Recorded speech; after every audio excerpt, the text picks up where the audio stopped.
when you start the show. Leaf and Ash are here with stories you should know. From the rustling leaves to the embers glow, they'll take you on adventures wherever you may go. What's going on, guys? Welcome to another episode on the Leaf and Ash podcast. I'm your host, Panda, and along with my compadres. Guys, before we get to our special guest tonight, let me introduce you to my guys around in each corner. On the top left, guys, you all know Mr. Rico Suave himself, the Don, Cigar Don himself. What's going on? What's going on, guys? What's happening? On the bottom right, we got the big dog, PC Silverback. What's going on, people? What's happening with you, man? Good, man. And as always, the wizard behind the curtain, that one finger pecker sensation himself, JJ, aka the Cigar Mutt. How y'all doing? Good. And now we come down to our special guest, guys, Mr. Terence Reilly for Aganorsa Cigars. Mr. Reilly, thank you for joining the Leaf and Ash podcast. How you doing today? Oh, just living the dream. Thank you guys for having me. I appreciate it. No, thank you for. I know you have a very busy schedule. We greatly appreciate you taking time to kind of chop it up with us and kind of pick your brain on a few things. I know the guys, including myself, like I told you prior to, I'm excited about this. I got a bunch of questions. Let's just get right into it. Throw it in. Let's go. Let's do it. All right, that's what I'm talking about. So, Terence, how long have you been in the industry itself? So I've been as an active participant in it 15 years. I've been with Aganorsa. It'll be 7 years in December. And then I worked for my uncle. My uncle is a gentleman named Manuel Quesada. Quesada Cigars, Fonseca, prior to its sale to my father. They make a lot of the Ferio Tego, previously Nat Sherman, Casa Magna, #1 cigar of the year. That was from them. And I worked for him for almost a decade. Terence Reilly is about as gringo name as you can have. It's not a very Latin name. But my father's half Cuban, half Spanish. Cubans all think they're Spanish, so it's kind of an interchangeable word. So his mother was a Quesada, and so I have family that has been involved in the industry going back to the 1800s. And when I was younger, I spent a summer down there working in Dominican Republic with my uncle and working in the factory and just, again, honestly, I didn't even smoke cigars back then. I just thought it would be a fun adventure to go down there and have a good time. Good looking women down there. And, I thought that, why not spend a summer down there? And then you just see how much time and effort and everything goes into making a cigar at the factory, all the hard work, because I worked there and, you'd sweat all day and all the different jobs and even just simple things, seemingly simple things like putting on a band. That was, something that was very difficult. Too much glue tears the wrapper, too little glue, it falls off. You got to line them all up. And so you start developing appreciation for the process. And then really, which is the only reason to be in this business, the camaraderie it generates. When I would go to my uncle's on Sundays, everyone would be eating and playing cards and having a drink and then smoking cigars. And I was like, man, this is a pretty good time. So I would start having cigars on Sunday and just having a cigar with the guys and family. And here I am 15 years later. So it kind of just went from there. That was just one summer many years ago. But I eventually got involved, worked for my uncle for many years. And then I've been with Aganorsa for the past 7. And that's kind of the short story version of it. I mean, and I read up a lot in regards to you coming over to Aganorsa and you seem to have gotten a lot of accolades for your involvement, becoming VP of sales. I know that in 2021 you were Person of the Year. Yes, person. I beat both the men and the women. So the women, nice. It wasn't Man of the Year, it was Person. So however you identify, if you were in the industry, I was better than you that year. That's right. That's why you were Person. So. In regards to that, I mean, I would assume that being that acknowledged by the industry as a whole, it had to be some type of great honor that people actually, acknowledge you and kind of realize that, you know what, this is a man that he's done his time. He's put in his work, and you know what, we need to give him the accolades. I mean, how did that make you feel in that retrospect in your counterparts? No, it's always nice to get praise. So, this is a very difficult industry. Everybody works hard. Everybody works hard. Every factory is out there trying to make the best cigars. The sales guys on there on the road, going from store to store, sleepless nights. You're up late, up early, out late, up early. The retailer, everybody's working hard. So you try to really just go out there and do your best and compete and provide a great experience and a good time. And I'm happy that a few people felt that I did a halfway decent job of that. Well, you know what? I think I speak for all of us. I think, we're all great fans and big fans of the Aganorsa product as a whole. I think you guys have done something, I wouldn't say necessarily unique, but I think it definitely sticks out, among a bunch of other products. I mean, I won't mention, but, I honestly think that you guys have a path and you guys seem to have a good focus down the road of how you want things to be presented, produced, etc. Do you guys have like a period of time? Do you guys, for example, give yourself like a 5-year plan? Where do you guys see yourself like in a 5-year plan, 2-year plan, 10-year plan? You guys have those type long distance visions? That's a great question. I would say that we have kind of mission statements. We have generalized philosophies that we want to approach the industry with, and one of that is we want to connect great people through our tobacco. That's what we want to do. This industry is about, not the industry necessarily, but certainly cigars are about getting together, having a great experience. Guys, we don't have that much time. It's going to be all over before you know it. And really to be able to sit back and relax and have a great cigar, great conversation, have a couple good drinks together. That is what this is about. And so we want, it's a business, and I have to go out there and I have to execute. And I'm here, not for my charming personality, but for my skills as or whatever, my abilities to execute. But without question, that is why I'm in this business. All the rest is an excuse for that part. And so I don't want anyone to ever forget that. So we spend a lot of time saying, listen, this is ultimately all the BS that we put up with, different new tax codes and regulations, and this guy doesn't like that guy and all that stuff. That's all secondary. Remember, what we're trying to do out here is connect people through cigars, have great experiences together, make great memories, and take advantage of those moments that life offers us. So that's number one. And then, yes, we have a plan to continue to develop. Really, the only metric of our success is passion for the product. So everything is geared at that. When somebody says, "Hey, have you had Aganorsa? Have you heard of that brand?" I've heard some people talk about it, and you go, "Yeah, that's okay. That's a dead brand. We're dead. That guy's not going to smoke that cigar." When you say, "Man, I love Aganorsa. You got to try the Anniversario or the Supreme Leaf or the Rare Leaf. It's awesome. I love those cigars. Do you know where you can get some? I'm looking for some myself." When you generate that passion among the consumer, that is what is success. And if you look at any great company out there in cigars, or any company at all, like that's how you measure it, is that the way people talk about the product and advocate for the product for no other reason than that they love it. And so that's always the goal, is that, and there's steps for that, that I won't bore everybody with, but it's always to build that. It's always to build that audience, bring more people in, make the community larger, and have those guys out there advocate for us because for another reason than they enjoy the product. Okay. I mean, I have a bunch more questions, but I'm gonna ask you one more, and then I'm gonna give you to the pen. I'll tell you, like I said, I got all the time in the world, guys. I've been itching. So, do you have a particular favorite tobacco that you prefer, that you say, you know what, I need this tobacco in this cigar, or not necessarily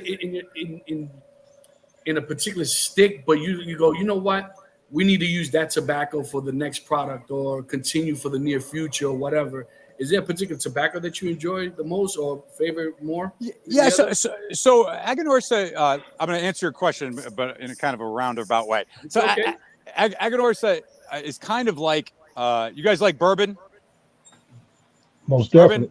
Okay. Most great. definitely. Perfect. Okay. So Aganorsa is like a bourbon bar. And so there's all different types of bourbon. There's weeded bourbons, and you might like Eagle Rare, and another person likes E.H. Taylor, another person likes whatever. But the bottom line is, if I have a bottle of bourbon that you've never had before, I go, hey, you want to try this bourbon? You know what you're getting into. It's not going to taste like rum. It's not going to taste like gin. It's not going to taste like vodka. It's going to taste like bourbon. And so Aganorsa is like that. Aganorsa uses Corojo 99 and Criollo 98 from Jalapa and Esteli. Every blend has that. It's built around that. Just like every bourbon's got corn up to a certain percent, age in a virgin oak barrel to a certain number of years. There's certain things that everyone has. But then beyond that, there's a whole bunch of varieties and expressions. And Aganorsa is like that. So on the positive side of that, Aganorsa has the ability to give you a consistent experience, or at least a recognizable experience throughout its entire portfolio. So if you like Aganorsa and somebody says, this is an Aganorsa, you want to try it? You go, oh, okay, and you know what you're getting into. It may be your favorite, it may be your least favorite, but it's not going to taste like a totally radical experience. The bad side is we don't have rum, we don't have gin, we don't have vodka. If that's what you want, we don't have it. Now, out of those two tobaccos, to circle back to your question, the Corojo 99 is really my preferred of the two.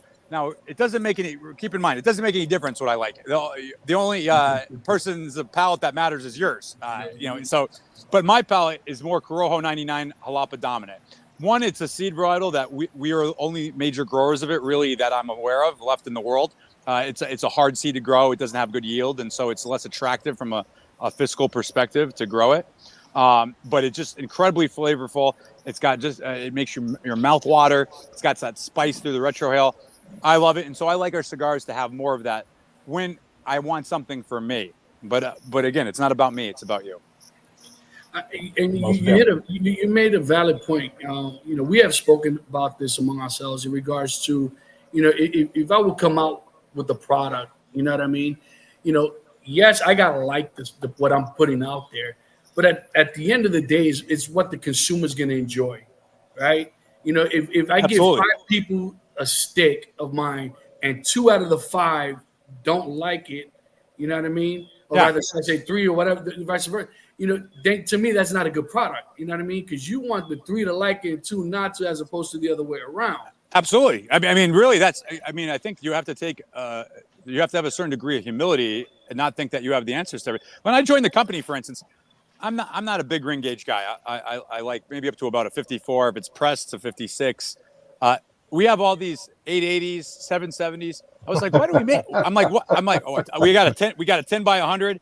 I was like, why do we make these cigars? And then I looked at the sales and I went, whoa, leave those cash cows alone. Yeah, keep making those. And because it's not about my opinion. Like, there's people, and by the way, like those cigars, I've kept my mind open, and it's not a size for me personally. But we blended the size. And that size on a larger ring burns cooler. You can create more complexity. Yeah, if you just jam it with filler tobacco that's low quality or low grade or whatever, yeah, it's not going to have a lot of flavor. And that's where big ring gauge got a bad name. But some of our most flavorful cigars are big ring gauge, and that's because I kept an open mind and I learned about it. It's not my size. I don't smoke them very often, but certainly there's a huge market for it, and so we produce the best version of that we can for the consumer, because it's not about me, it's about the consumer. That's who we're pleasing. That's how we all stay in business. We make the consumer happy. Yeah. The biggest ring gauge I enjoy is a 60, and that's probably my max. Although there's one cigar that goes up to 64, but we know a couple of guys that truly enjoy those 70, 80, 90 ring gauges. We sell tons of them. When I tell you, and they're in heaven with that gauge. I'm like, that's just way too much. But before I get back to my other question, I'm gonna pass the torch to my boy Cigar Don. Go ahead, Don. Hey, first of all, I appreciate you spending some time with us, man. It means the world to us. So I actually smoked one of those. I'm glad you brought that up, because I actually smoked the 10-100. Really? Before I really knew even the little bit that I know about cigars, I got it as a gag. Like, watch this. And I sat outside and one day, said, I'm going to smoke it. And I sat out here and I put college football on the TV outside and watched college football all day. And it took me 5.5 hours. And when I got done, I expected to have that, like, whoa, when I was done. And I really didn't. I was like, man, this was actually an enjoyable experience. So I'm not a big ring gauge guy either, but that was kind of a fun deal. By the way, we got a guy that smoked it in 1 hour and 42 minutes. No, zero chance for me. Chimney? He burnt it. He didn't smoke it. I don't know if he's alive anymore, but Good and Lord. it's not a recommendation either. But No. there's a store actually that has a contest that if you smoke it in the store, they give you a T-shirt and they put your time on the wall. And so there's a list of everybody that's ever smoked it in their time. Wow. And this guy wanted to be number one. And he did it in an hour and like 42 minutes or something. It's a store in North Carolina in Greensboro called Pipe and Pint. And the guy, Yeah. I met him. He's alive too. So surprising. So you were talking about the two leaves that all the blends are based on, the Corojo 99 and the Criollo 98. Yes, sir. What is the number reference? Is that the year that they were harvested, or what's the? Yeah, so that's a great question. So the original Cuban Corojo in the 70s in Cuba was decimated by blue mold. It like almost wiped out Cuban tobacco. And so after that, they started growing these variants. And the year the variant was commercially utilized for the first time is the year that they name it. So like there's a Habano 92, there's Corojo 99, Criollo 98, Habano 2000, Corojo 2006, 2012, Criollo 2000. There's a whole bunch of different ones. And some of them last and some of them don't for various reasons. Corojo 99 is really only grown by us. Criollo 98, very commonly grown in not only Nicaragua, but Dominican Republic, Honduras, other countries as well. And all that year means is that was like the first year the Cuban government started utilizing it in Cuban cigars. Nice. So my other question is your factories, and I did some research. You guys do some rolling in Miami, but also in Nicaragua as well, right? And yeah, mostly Nicaragua, very little in Miami. So is there any special stories that you like haven't been down there that you could share with us? Like we always we talk to people and we find out that the people down there are just so special that so any special stories that you can share with us from being down there? I mean, Nicaragua is a great country to visit. One, it's a safe country. Don't talk about politics. It's not as safe if you talk about that. But it's in terms of like just general. And then again, our country is not that safe anymore if you talk about that either. So, but it's not like going to some of the other Central American countries where you have to be really careful and have protection. Everything. Nicaragua is a safe country, and I've been going for 15 years now. I just enjoy kind of the, even with all the growth, Esteli has grown tremendously over the past 15 years. I mean, it's a total, when I first started going, like the hotel I stayed at had like a bloody handprint on the wall. And there was like wires coming out of the, oh my gosh, of the shower, like for the hot water. So you could electrocute yourself. And then now, you see, they have some very nice hotels. They have some great restaurants. It just developed so much. So it's great to see that development in Esteli. I don't know if I think it's just a great place every time you go. I'll tell you a funny story is that like they still, even to this day, they wake up the town with an air raid siren. So at 6 a.m, an air raid siren goes off, and nobody told me that the first time. So at 6 a.m, I thought the hotel was like on fire or like there was a revolution or something. You hear an air so I like got up and I ran down the stairs and I was all and then I realized that nobody else was too concerned about it. And I was like, hey, I heard an air raid siren, and they're like, oh yeah, they do that every morning. It's like, well, that'd have been nice if somebody told me, so I didn't think the building was on fire. Right. So I'm smoking the 10-year anniversario. Oh, nice. And this is a stick that actually Panda turned me on to. He had it. I don't know if it was the first time or whatever. But he's like, man, you gotta go find one of these. And actually, the shop the lounge that I frequent doesn't carry yet. They carry some of the JFR products, but not the Aganorsa leaf. And so I went to one of the neighboring lounges. Don't tell Fred. And they actually carry your products, and I picked it up. And man, this is probably my. Which store? The Smoke Ring. Oh yeah. Of course, Larry. Yeah, Larry. Yep. And so they carry, and so I had this, and this is probably my 10th or 11th one of these I've had. I really like it a lot, and what I like about it is it has that little bit of strength to it, but it's such a smooth retrohale, and it's such a smooth smoke that you don't get that kind of swimmy feeling, but Yeah. you still get that good strong taste in your mouth, and that's what I prefer. Is really Is that strong. I can't tell from the video. Is that the Corojo, the white label, the blue, or the black? I can't tell from here. It's got the white. No, white. no, the band. The band. Oh, I'm sorry. It's the black with silver. Yeah, the Maduro. Yeah, great cigar. That's just nice and chocolatey and rich. And again, that's a great. I love hearing stories like that, quite frankly. So thank you. It's always great to hear somebody. That's what it sounds like, a simple thing. Remember the Never-Ending Story in the '80s? You guys are all old enough to remember this, Like, and all the kid had to do is name the princess of whatever it was, give her a name, and it seemed like such a simple thing, and he almost destroyed the whole, Narnia or wherever they were. But when you do that, when that happens, that is literally the basis of our success. It's like, oh, hey, you've got to try the cigar, and then what'd you just say? Oh, I this is the 10th one I've had now. I love the cigar. That's literally everything we're trying to do. So thank you for sharing that, because that's you always wonder how much anyone's listening to anything you say out there. So when you hear the stories like that, it's always rewarding. Thank you. Yeah. I mean, and also, if for me, if somebody's shopping with their eyes, this Aniversario cigar with the nice sleeve on it and everything, it's really kind of, it would get, when I walked in, it caught my eye immediately. Oh, that's the cigar Panda was talking about. I'm gonna grab that. So. You're hitting all the talking points. So again, like that was another intentional thing. We worked with a professional designer, and again, I know people say the bands don't matter. It's just about the cigar. Absolutely, the cigar is super important. You're gonna have to enjoy the cigar. If the cigar band says Trump or Biden or Harris or whatever for president, people like it more or less. It's the same. It doesn't taste any different, but they feel differently about it. They either wouldn't buy it or they'd buy a box. So how you present the product really is important, because the first thing they're going to see is how it looks. And that's got to say something to them. And again, what that says has to translate to the experience you have. And so that it can't be just a gimmick or whatever. It has to be really something that tells the person something about the product. This is a high-end product, or this is a lighter cigar. This is a heavier cigar, or whatever it is. But that's really important. So again, like I said, it's so far you're 2 for 2. Great.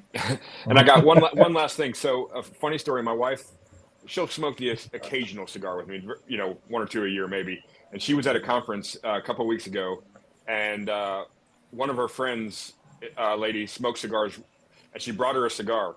And I got to show you what she brought her. Oh, validation. Nice. Yeah. She came home. She goes, "Hey, my friend brought me the cigar. So, that's awesome. Keeps us in your humidor." So I was like, funny story about that. We're actually talking to that guy. This is the greatest series of questions and comments of all time. So far, yeah. I do my best. I don't know if I want you to pass the mic. I'll be honest with you. There you go. Well, unfortunately, that's all I had written down. So, well, I can make up some more stuff. But. You're 3 for 3. You're 3 for 3. Nice. So I'll pass on my time. I appreciate you being here. It's a thrill for us. No, thank you so much. That's great to hear. Thank you. What about you, Mutt? Oh man. Well, this is my first Aganorsa leaf cigar I've ever smoked. Welcome. You're going to validate it now. You're not going to smoke it. You're going to validate it. You're going to ensure the quality, consistency. This is serious work. I can't do it alone. I need your help. It's a beautiful cigar. Say, other than Aganorsa, what other brands do you enjoy? Outside of what we would make, you mean, correct? Yes. Okay. Yes. I like Aladino quite a bit. Aladino is a great cigar. They do a great job up there in Honduras. I like Plasencia is awesome. I think Plasencia's got great stuff. I know them very well, and I've had the pleasure of spending a lot of time with them, working with them in the past, and they have an incredible operation, great team, great tobacco, great cigars.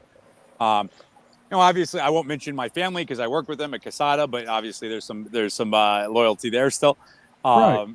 And then after that, it's kind of like I like this cigar. Like I like this cigar from Roma Craft. I like this cigar from Saka. I like Espinosa, like the L'Orange is a great cigar. I love that cigar. And it's more kind of, there's so many great cigars out there. It'd be hard. I'd spend the rest of the time talking about the whole thing. Absolutely. But from every country and every factory, there's almost always something that I enjoy.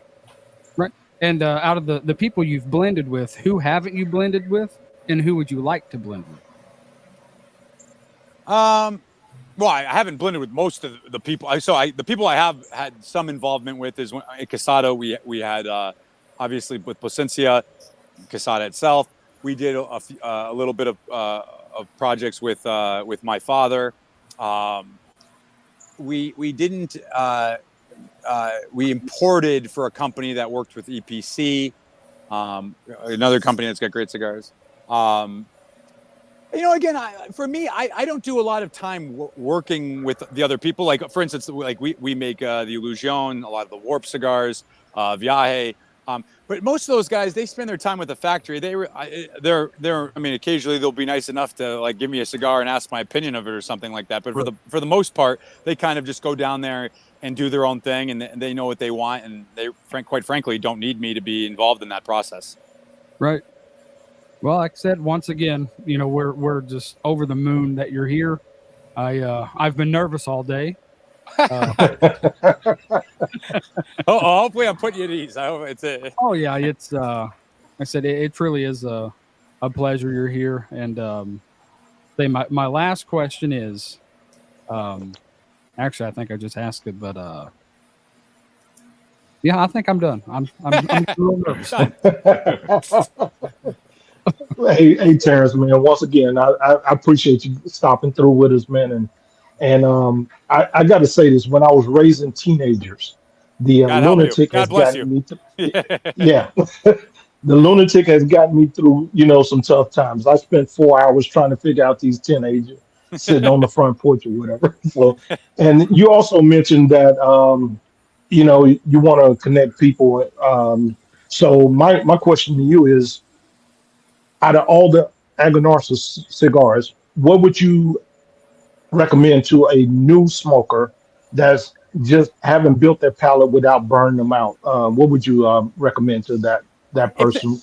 If they're pretty green, I would say our New Cuba Superior. So we have a brand called New Cuba. It's mostly a bundle line, but it's also there's a version called Superior that comes in a box. It's a long filler, and it's basically light, sweet, and delicious. So it's got a nice sweetness to it. It's got a little bit of the sugar tip.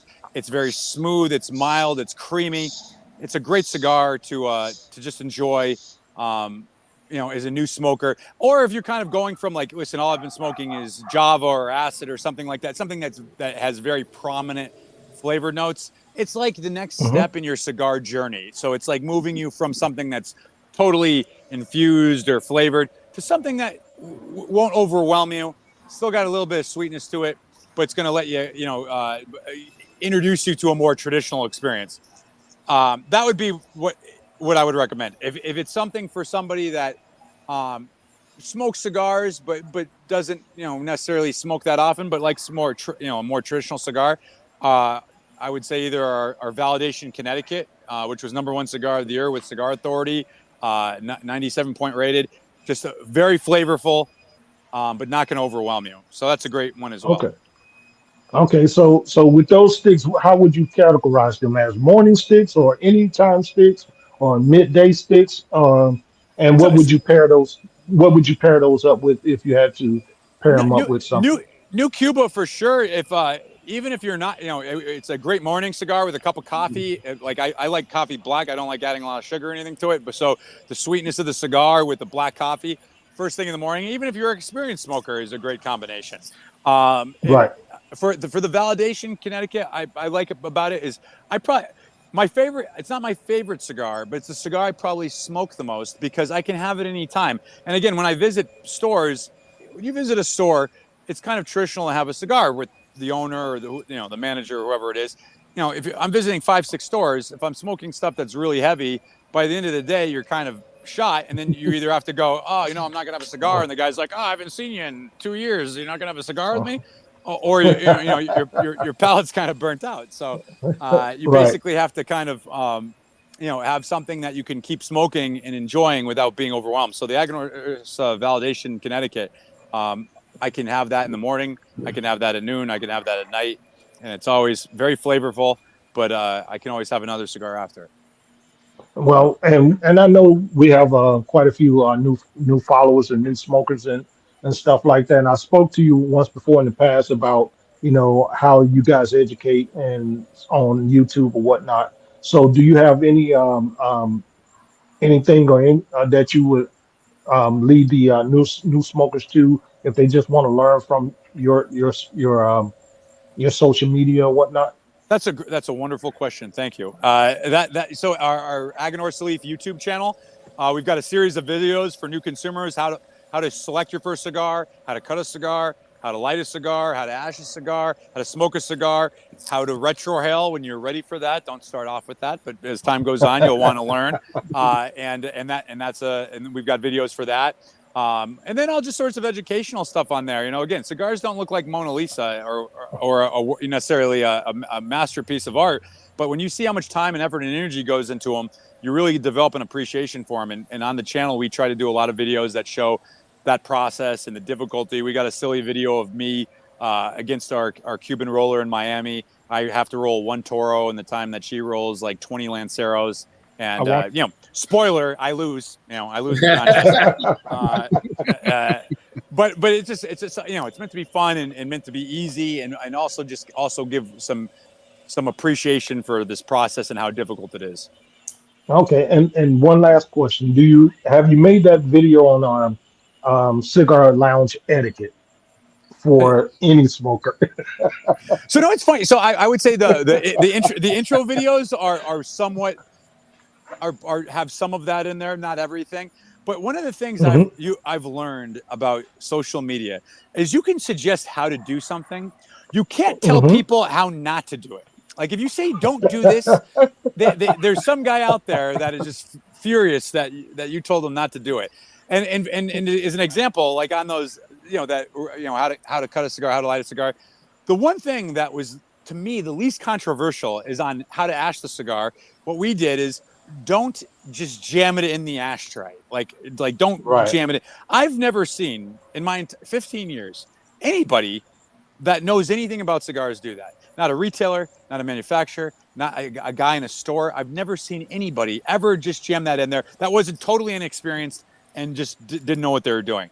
And we did that video, and I can't tell you how many comments we got where, don't tell me how to put out my cigar. I can put my cigar out however you want. And I was like, God, man, okay, I guess do it. But I thought that was so we try to be a little bit careful because, like at the end of the day, you want people to learn and you don't want to turn them off. So I think that's a great, maybe do a good etiquette video, but we're going to have to be very tactful in tactful, excuse me, on how we present it, because you tell people not to do something and man, they just lose their mind on social media. Yeah, amazing. But I appreciate you answering the questions, man. It's been a pleasure. No, thank you. Hey, Panda, before you get onto your list, I just want to say one more thing, and something you said early, Terence, that really resonates with, I'm sure, all four of us is, the mission to bring people together to smoke cigars. And our mission statement, we have a little cigar club we do on the side too called Bonded by the Leaf. And our mission statement is bringing people together of all walks of life to enjoy cigars and in turn enjoy each other while we're smoking a cigar. So I just wanted to bring that up. That's, I think that's really important. It's why I started smoking cigars. I'm sure that's the only reason. It's the only reason to have cigars. Again, people can't agree. They can't get rid of daylight savings. Nobody likes it. Nobody. They can't get rid of it. They can't agree on that. Somehow. And so that's what's nice about cigars. And I think that's great. And that's what we should never forget. That's ultimately why we do all this. That's the best part. It's the most enjoyable part. It makes it takes us out of the BS that life on a daily basis throws at us, and gives us a few moments to really appreciate and enjoy what we have to offer while we're here. That is such a valid point, because the camaraderie that I have built in my club I'm in Burn One. That's the club that's the cigar bar that I go to. It was used to be a Smoke Inn. Yeah, it was a Smoke Inn. It's in is it Margate? Yep, Margate. Yeah, that's my home lounge, and the camaraderie that we have in that cigar shop is unreal. Don's been down here and I've taken him, and a cigar, the environment of bringing people together, smoking cigars, it doesn't matter what walk of life you come from. It doesn't matter what class you're in. It doesn't matter about your education. It doesn't matter. because you can always find something in common, which is the leaf, you know. And to me, there's no better environment than when you get a bunch of guys chopping it up, talking about whatever, just to kind of decompress of their day. You know what I mean? And I know that's what I do. This is what I do for a living. For a living, I've been on a deputy sheriff for 26 years, 4 more years to go, and this is my everyday decompress. Is where I go to just kind of end my day. Beats a therapist and cheaper Yes. too. Yes. Mhm. It is. Mhm. So I heard you guys roll for Illusion. Yeah, we make not all, but a lot of their cigars. We've been with them for a long time, and Yeah, I absolutely love the MJ12. great cigar. That cigar to me is unbelievable. To me, it's a great stick. And then Warp, I try to get when we all met up in Tampa in July, and we went to Coronas, and I was trying to get them the Nicotina. Yeah, That's another good stick that I love. we make that one. Yeah. Yeah, you know what I mean. So, well, answers the question. Yeah. PC kind of took a couple of my questions earlier about your YouTube channel. Thanks a lot, PC. I had to scratch that one out. Yeah. But I have a few more questions for you, Terence. You've been in the industry, I believe, obviously, long enough. What would you say is the biggest difference from when you first started to today's age? Meaning, whether it's production, the way things are done in the fields, how they roll them.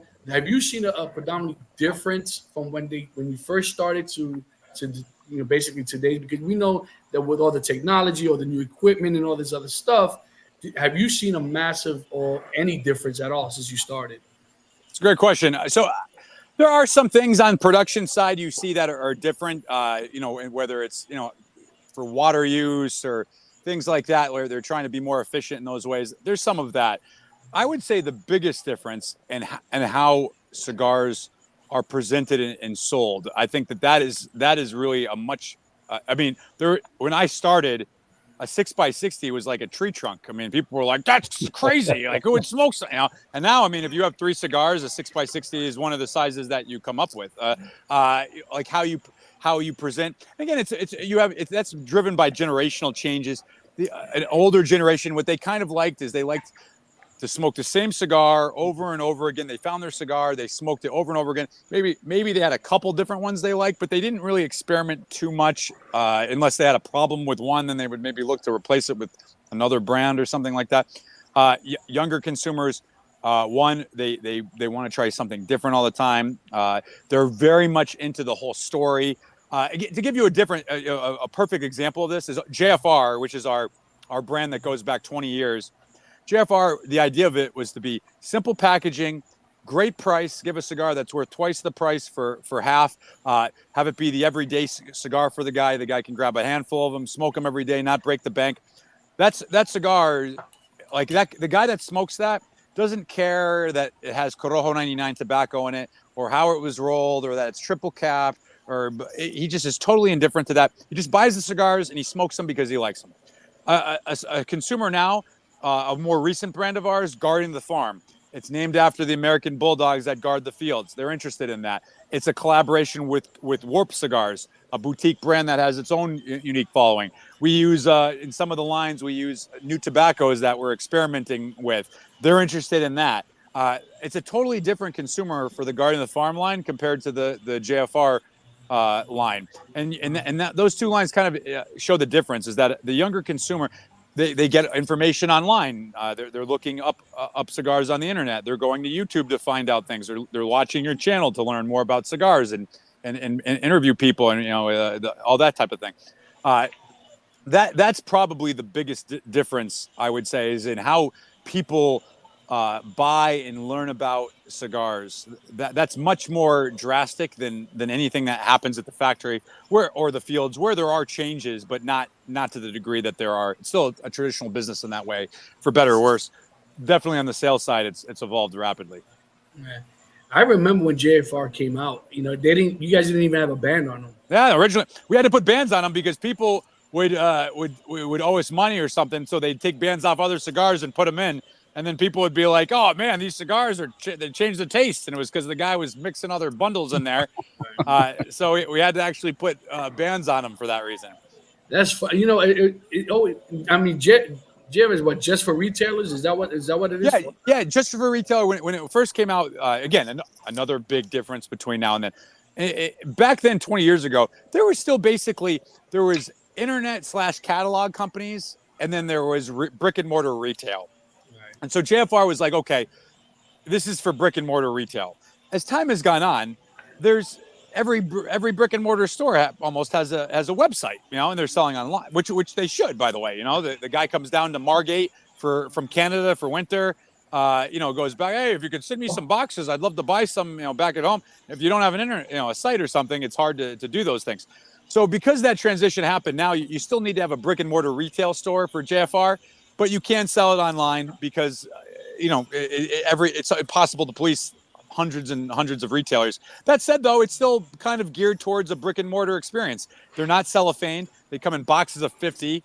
It's when you open, I don't know if you've ever opened a box of JFR. It's like a Rubik's cube, So it's still that traditional kind of that mentality and theme to it. And again, there's still a large audience for that. But if you look at consumers that have come up over the past, especially really from COVID on, I mean, there are consumers that started smoking cigars during COVID that have never been to a cigar shop. Sadly, I highly recommend they go. But they just, they were in their garage with their neighbor or whatever. That guy likes cigars. Started having a cigar with them. Started getting into Zooms and chat groups. Started going on to YouTube, learning stuff. And their entire understanding of cigars is driven from the internet. And so that's something. Just to be clear, none of this is what I want or don't want or anything else. My job is to understand the nature of the market and make sure that there's not some guy out there that would love our cigars that we just can't reach because we're not utilizing a channel that is he's comfortable with, or she. Right. That's not easily accessible. I get it. I mean, like I said, I remember when JFR came out. And even to this day, I'll still buy a couple of sticks because to me, for the price point and the quality, to me, the quality oversees the price point on it, if that makes sense. Yeah. You know what I mean? And value. Exactly. If you want a good bang for your buck and you're looking for an inexpensive cigar, JFR is a great product. You know what I mean? Because to me, it's one of those sticks that you're going to get everything that you want, even if you're that veteran, smoker, you know what I mean? You're going to get the spice. You're going to get some of that cocoa. You're going to get everything that you want for a cheaper price. You know what I mean? That was always the idea behind JFR was to give them a cigar that should be a lot more for half the price. Every man's a king, every woman's a queen. They should smoke good too. And that was really the drive. It's simple packaging. The packaging isn't going to blow anybody away. The band is simple. But if you just want to have a great cigar and get it for something that's not going to get you a divorce, then JFR is for you. But listen, and going back to the band, because you got the foil on that band, that is such a good marketing tool, and I think that everyone's kind of jumped on board with that. Not to bring another company, but another one that kind of sticks out is almost like Perdomo. Sure, they do a great job. I mean, the best presentation in the business. To me, I think that I think they get their bands made in Holland or something like that. Yeah, right. Yeah. But and like I said, it's just like the Aganorsa Liga Aniversario. When you walk up and down an aisle, that band instantly catches your eye. You know what I mean? Yeah. And especially if it's strategically placed in a certain place that most cigar bands. And I think, like I said, I think everybody's kind of catching up to and realizing that a band is no longer just a band. It plays an important aspect to the sell of the cigar. Is another example of how things have changed. Like my father loves cigars, but my father's an old school guy. My father literally, if I send him any cigars, he goes, make sure there's only one band on it. I don't like all these. Why are there so many bands and paper? I don't like all that. In fact, he would prefer there were no bands. He has no interest in any of that. He doesn't care about the story or anything like that. And then, but for a more modern consumer, I can't tell you, thank God, how many people have said, the reason I smoked the Aniversario is I saw how it looked and it just popped so well to me. It looked like a great cigar. and then I smoked it and I loved it. Which again, that's the second part of it. It tastes terrible. Well, you're done for. But they've got to pick it up off the shelf. And a more modern consumer is much more interested in that in that presentation as an indicator of quality. And that's, like I said, that's just how the world has changed. I mean, and it's so true because you know what? There's nothing worse than you see a good-looking cigar, the band is good looking, and then it doesn't meet your expectations of what the band looks. You know, to me, that's nothing worse. But I mean, what you guys have done and what you have done as, I mean, in your position to be able to market things properly, you know what? You've done a phenomenal job, and I take my hat off to you. Oh, but, guys, can't do it without you guys. Can't do it out with you guys. Like, you guys all hang out. I'm telling you, you all hang out at stores. Oh, how many times I've heard a retailer say, "Oh, so and so told me I really got to bring this in." I've had a bunch of customers request it. That goes much further than anything I can say or do or anything else. So, like I said, can't do it without you guys. I was about to ask you: is the brick and mortar that I go to, they don't carry Aganorsa leaf. So what would I need to do to put the bug in his ear?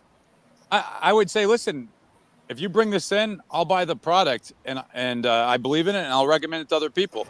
And that's usually, I mean, when a retailer wants, one of the jokes with retailers is that they want to get rid of a customer, they bring in the brand they request, and so the retailer is always concerned that they're going to bring something in, somebody's going to buy one cigar or two cigars, and then that's it, and it sits there, and then they have to figure out how to get rid of it or whatever else. And so I think the key to always a retailer bringing in the product is the quantity of people that ask, and also the seriousness, and be like, listen, if this brand is here, this is something that I'll consistently buy, you know. And that I hear from retailers more than anything else, that customer demand from their customers, because it doesn't matter what anyone else's customers are saying, but their customers, that is the factor where they'll bring in a product based on that more than anything else.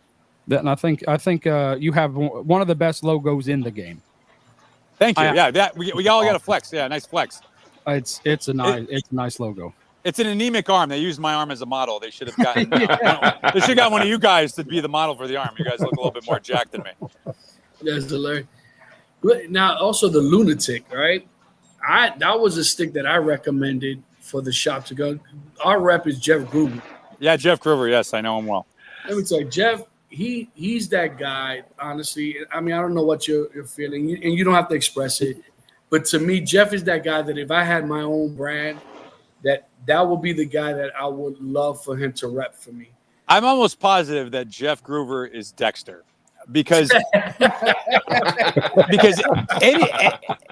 anybody that everybody likes has got to have some heads in the basement, you know. And so, Jeff is we're very lucky to have him. I give him a hard time, but Jeff is the most liked person I think I've ever met.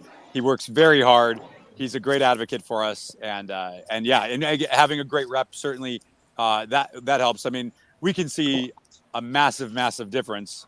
When I joined the company, when I say why did we grow? Well, we worked with our retail partners. We had an outreach to consumers to get them engaged, and we hired great people. And Jeff was one of those people that we brought in to represent us in Florida and Mississippi, and he's done a phenomenal job getting out there and preaching the gospel of Aganorsa. He's a great man.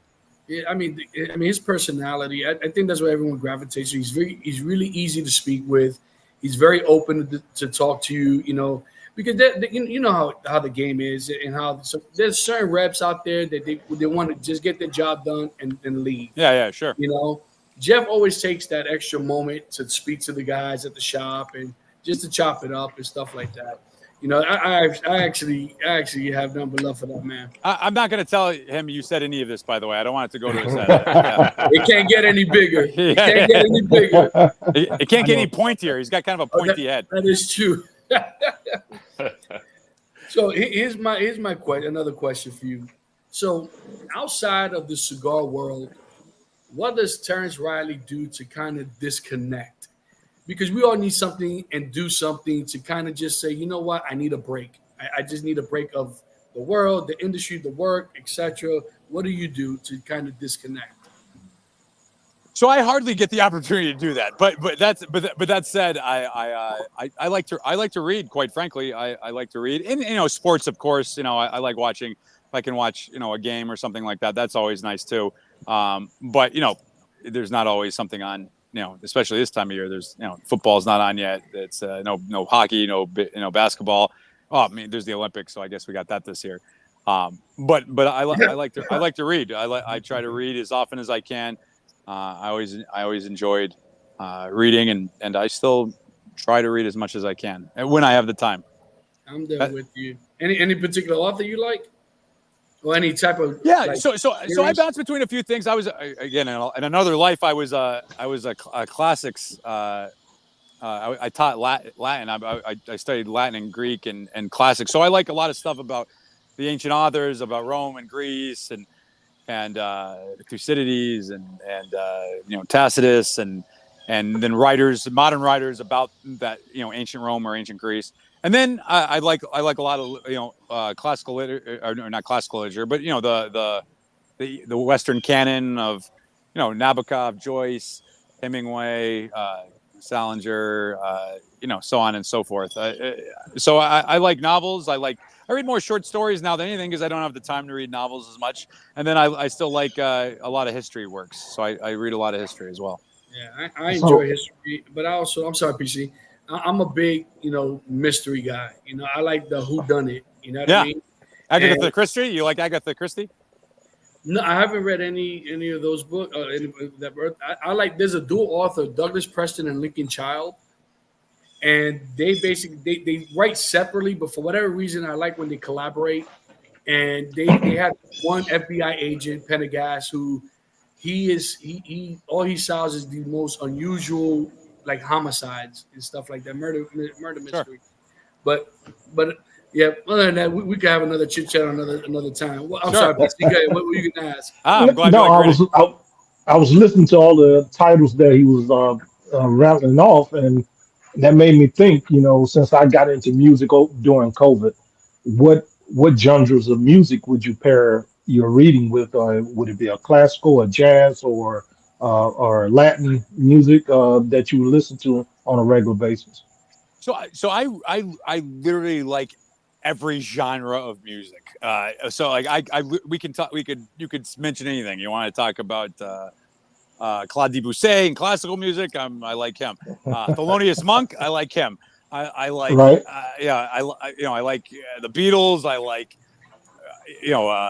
modern music, rap, everything. I mean, literally, there's not a genre that I don't like. Now, again, depending on the moment, if I'm going out for a run, that's different music than if I'm reading a book. But I think almost every type of music has something to offer, and I like it. I like it all, man. I like it all, at least something from every genre. No, the reason why I brought that up because music tells a story at the same time, and a lot of people don't know how to listen to it to the point to where they hear the story versus the motivation of the song itself or the notes or anything of that nature. So I just wanted to kind of pick your brain on that. Yeah. So again, I think there's like sometimes like you're sitting out and you have a drink or something like that. And that's more for the type of music I think that you're talking about, where you listen to what the words become a lot more important. Whereas like when you're going running, right, you need that beat to kind of like get you jammed up. You're not necessarily listening to every word, or that's not really what's important. So yeah, it just depends on the moment. So if you're sitting there but if it's something like a song, this is just one, but you could pick from any genre. But like Billy Joel, Scenes from an Italian Restaurant, like that's a song that like you kind of listen to the words and there's a story there, and you kind of think about like what's happening in the story and what all what the significance of all that is, and that's something that I'm listening to the music. That's my primary focus. If I'm reading, right, I like the music to kind of be soothing in the background. If I'm running, I like it to be motivational and get me to run a little faster than I feel like or whatever. So, I think it just depends again on the moment of what's going to make you most, what's appropriate for the moment. Right. Well, Terence, I have two more questions for you. All right. No problem. if you yourself had to come up with a cigar itself, what would it comprise of? What tobaccos would you like to put together and say this is Terence Reilly cigar? Yeah, so if when I was turned 40, I did a cigar for myself. Eduardo, the owner of the company, was kind enough to. He's like, hey, listen, I initially went to him and I said, I want to just make these. I'll buy them from you for my 40th birthday. I want to do 40 packs of 10, 400 cigars. And he said, Terence, 40th birthday only comes once. They're on me. So it was very nice of him to do that. And I like the size 5 5/8 by 46. I love that size. And it was very strong. Half the people I gave them to couldn't smoke them. It was just purely for me. It was just if I was coming up with a company, I would not make that cigar. If I was smoking just for my own enjoyment, that cigar was definitely something that I would make a lot more of. So, well, then here's a follow-up question before my last question. Do you have any more left? No, I don't. Listen, you can't take them with you, guys. You can't take them with you. So, hey, listen, I had to ask. I just had to ask. When I have cigars, I have very few. I have a box of cigars that when my son was born, I made several boxes, but I put one box aside so when he turns 18. Who knows? The legal smoking age might be 37 by the time he's 18. But when he's 18, I'm not going to tell anybody. But we'll have that cigar. But I have a few cigars that have some sort of significance, and most of the others, I smoke them, man. I smoke them because tomorrow you could be gone, and then you're not going to enjoy the ones you didn't smoke. So I don't have a lot that I sit around on, and those. I probably had them for I would be selective. I wouldn't smoke them every day. But I smoked them, and by the time I was probably 41, they were all gone. So my last question, the guys are probably going to laugh at this one. If you had 5 people to smoke with, dead or alive, whether they're smokers, family members, celebrities, whoever, who would you want to smoke with? Oh, it's a great one. So, Friedrich Nietzsche, the philosopher, Abraham Lincoln, I'd want him there. Churchill, I think you have to have Churchill there. He's a kind of a common one that they throw in. My grandfather, I'd love to have a cigar with my grandfather, and probably Ernest Hemingway. Nice eclectic group. Terence, I want to thank you once again, man. We really appreciate your time because we know how busy you are, and it means a lot to us that you were able to take time in your schedule to chop it up with the 4 of us, and honestly, I'm definitely looking forward to see what Aganorsa has in the near future to bring. And I can tell you, and I probably speak for all of us, you definitely have a fan base here with your product because I know I am a big time fan of Aganorsa. I recommend your cigars to everyone and anyone I can, because that's how much I believe in the product. I'm a true believer that you guys definitely have something very unique and that kind of sticks out from my norm, and I want everyone else to experience that, what I've experienced with your cigars. You know what I mean? I really, truly appreciate it. No, thank you so much for saying that. And like I said, no man is an island. You can't do it alone. And I'm always very appreciative of people like yourselves that have that passion and carry on towards others and we can't do it without you. So thank you for having me on the show, and thank you for your support, and keep preaching the gospel of Aganorsa. We have a group on Facebook, by the way, called Aganorsa Acolytes. Please join. It's thousands of members all over the country. It's a great way. We got 3 rules: be nice, no religion, politics, and smoke Aganorsa. That's it. We got 3 rules. So just make sure to join up and validate with us. Hey, well, I don't know if I'll say this right, but this thing has been validated, I can say. You're a great man. See, like you're part of the brotherhood. You're part of the brotherhood now. Good. So you got to flex. You got to flex. Right, you got to flex. You got to flex. There you go. Guys, in the future, what we could maybe do is maybe I can send you. We can do the Fuma experience together. We do an Aganorsa experience, which is our Corojo 99 and Criollo 98 tobaccos. And so every single cigar has those 2 tobaccos. So we could do it maybe on the show. We get them to you and walk you through the process. of the signature flavor of Aganorsa and how we kind of developed that. We would I love love that. Love Terence, that. before we leave, where can the people watching find Aganorsa as far as social media? So we got Instagram Aganorsa Leaf, our Facebook page Aganorsa Leaf, and our group Aganorsa Acolytes, which is even more important than the page because the group's got so many great people in there. And then of course I'm out there as well. You can find me on LinkedIn, Terence Reilly, TikTok. I'm on there. God help us, and Twitter as well. So. Please follow. Please stay in touch. Again, like I said, one of the beauties of social media is I get to actually hear from you folks. So you can say, Terence, you're a genius. Thank you for coming out with this cigar. Or, I hate you now. Why did you make this? But whatever it is, that feedback we listen to, and we make decisions based on what we hear from you and other people. Well, I'm recommending Person of the Year 2024. Just I saying. like the cut of your jib. I like the way you think. Just saying. Just saying. And JJ, where can they find us? All right. YouTube, Spotify, Podbean, Amazon Music, and iHeartRadio. There you go. And of course, TikTok and Instagram. Terence, once again, it's been a pleasure. Guys, we'll catch you on the next one. Terence, don't go nowhere. We'll be cutting this short and catch you guys on the next one. Cheers, guys. Peace. Flex. There you go.